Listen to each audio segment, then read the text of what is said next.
नमस्कार, आपका स्वागत है द न्यूज पर। मैं हूं आपके साथ अर्जुन खजूरिया।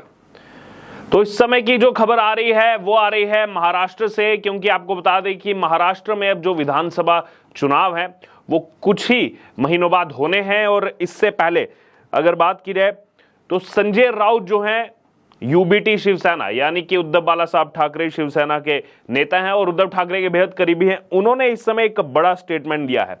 उन्होंने कहा है कि जो एमवीए बनाया गया है यानी कि महाविकास अघाड़ी जो अपोजिशन की तरफ से बनाया गया अपोजिशन का जो अलायंस है महाराष्ट्र में, उसको लेकर के यहां पर कहा है संजय राउत ने कि एमवीए को अब अपने मुख्यमंत्री पद का चेहरा जो है वो घोषित कर देना चाहिए, वो अनाउंस कर देना चाहिए।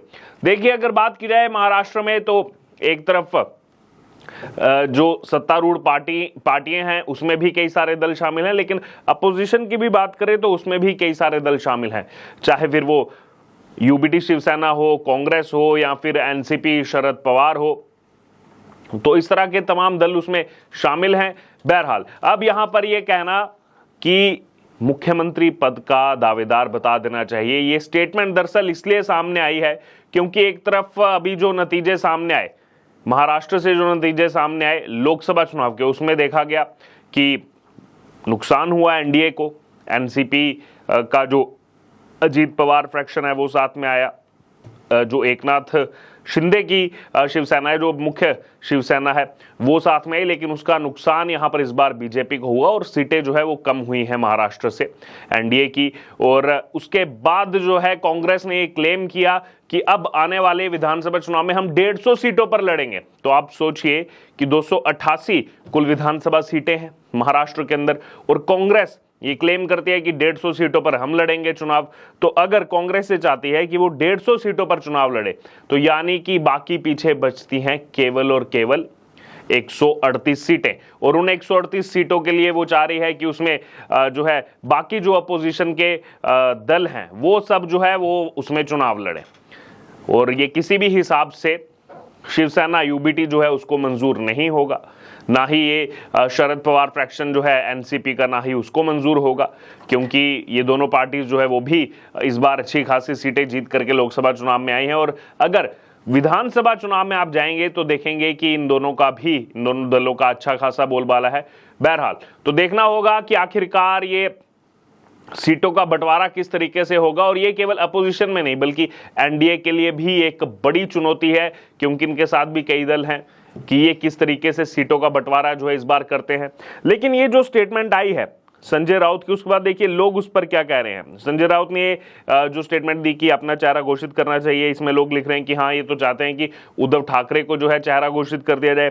वहीं एक यूजर लिखते हैं कि ये इसीलिए चेहरा घोषित करना चाहते हैं ताकि अपने जो अलाइज हैं उसको ब्लैकमेल कर सके, जैसा इन्होंने 2019 में भारतीय जनता पार्टी के साथ किया था। क्योंकि आपको बता दें 2019 में जो चुनाव हुआ था बीजेपी शिवसेना एक साथ लड़ी थी, लेकिन उद्धव ठाकरे सीएम बनना चाहते थे। बीजेपी की सबसे ज्यादा सीटें आई थी, अकेले बीजेपी इकलौती ऐसी पार्टी थी जो 100 से ज्यादा सीटें जीत करके महाराष्ट्र में आई थी, और सबसे बड़ा दल भी बीजेपी ही था। लेकिन उद्धव ठाकरे ने जो है उसके बाद अलायंस तोड़ दिया और खुद ही जो है उनको मुख्यमंत्री बनना था, इसीलिए जो है वो अलग हो गए और बाकी सभी घटक दलों को उन्होंने अपने साथ में ले लिया। तो यही लोग कह रहे हैं कि फिर से वही करेंगे, ब्लैकमेल करेंगे जैसे 2019 में किया था।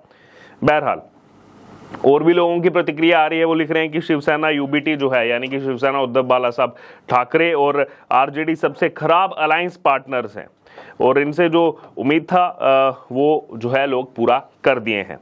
फिर किसी का कहना है कि नाना पटोले जो है वो सीएम फेस होने चाहिए असेंबली इलेक्शन के लिए। नाना पटोले जो है वो आते हैं कांग्रेस पार्टी से और हाल ही में उनके कई सारे विवादित बयान जो है वो इस समय चर्चाओं में है। और क्योंकि कांग्रेस ये कह रही है कि 150 सीटों पर हम लड़ना चाहते हैं, तो इसीलिए अब ये कहा जा रहा है कि नाना पटोले सीएम फेस होने चाहिए। लेकिन दूसरी तरफ अगर बात की शिवसेना उद्धव बाला साहब ठाकरे की, तो वो चाहेंगे कि उनकी तरफ से सीएम फेस हो, यानी कि उद्धव ठाकरे सीएम फेस हो। हालांकि एनसीपी शरद पवार गुट जो है वो शायद इसमें ज्यादा इंटरेस्टेड ना हो, क्योंकि इतना जनाधार भी नहीं है एनसीपी शरद पवार का। लेकिन जो मुख्य लड़ाई होगी वो होगी कांग्रेस और शिवसेना यूबीटी के बीच में, क्योंकि किसी का कहना है कि कांग्रेस की तरफ से होना चाहिए सीएम फेस, और उन्होंने कह ही दिया कि 150 सीटों पर जो है वो हम अकेले लड़ना चाहते हैं। बहरहाल इस बीच जो है महाराष्ट्र से और भी खबरें सामने आ रही हैं।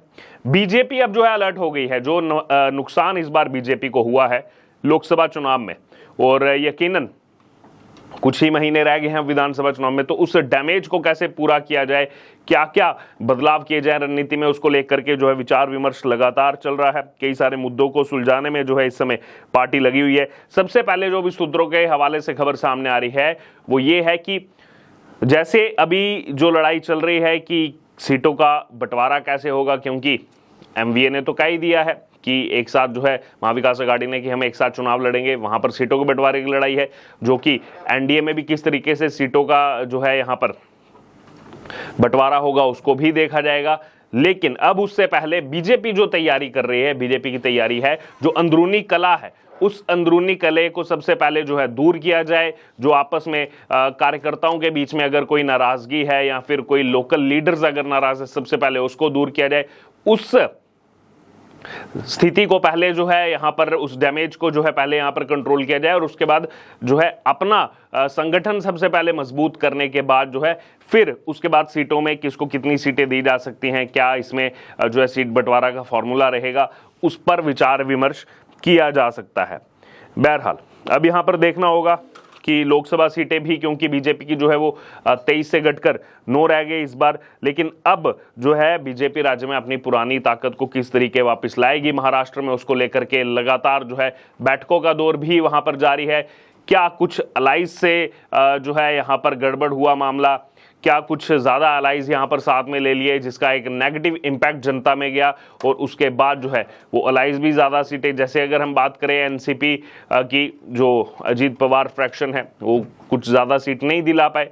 लेकिन अगर बात की जाए मंत्रीपद को लेकर भी जो है लगातार कशमकश उनके साथ चल रही थी, और अब जो है उसका नुकसान हुआ, ये भी समझ में आ रहा है बीजेपी को। अब देखना होगा कि आगे किस तरीके से इसको जो है बीजेपी कैरी फॉरवर्ड करती है। बहरहाल इस बीच अगर बात की जाए तो यहां पर यह भी कहा जा रहा है कि जो खराब प्रदर्शन है उसका विश्लेषण करने के लिए भाजपा नेता जो है लगातार बैठक कर रहे हैं, और उन्होंने ये निष्कर्ष निकाला है कि अब जो महाराष्ट्र का चुनाव है वो स्थानीय मुद्दों पर जो है वो केंद्रित होगा।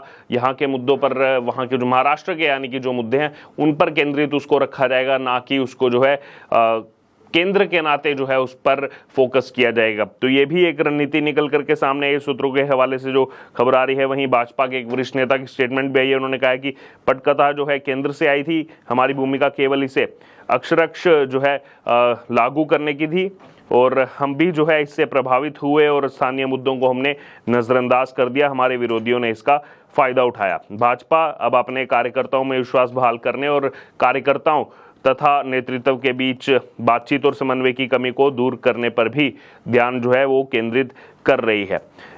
और इसी बीच एक और भाजपा के वरिष्ठ नेता ने जो है यहाँ पर ये बताया कि सभी संगठनात्मक जो निर्णय है वो कार्यकर्ताओं पर बिना पर्याप्त परामर्श के जो है थोपे जाते हैं, और अब जो है यहाँ पर संचार की जो कमी है वो एक समस्या बनी हुई थी इस चुनाव में, और वो निष्कर्ष निकाला है, वो समीक्षा हुई है कि वो जो संचार की कमी थी उसको जो है दूर किया जाएगा, और पार्टी में कई स्तरों पर जो है निरंतर संवाद का जो अभाव रहा इसमें, उसको भी जमीनी स्तर से जो है स्टिक फीडबैक जो है कैसे प्राप्त कर सकते हैं, कैसे उसको ठीक किया जाएगा, इसको लेकर के लगातार मंथन चल रहा है।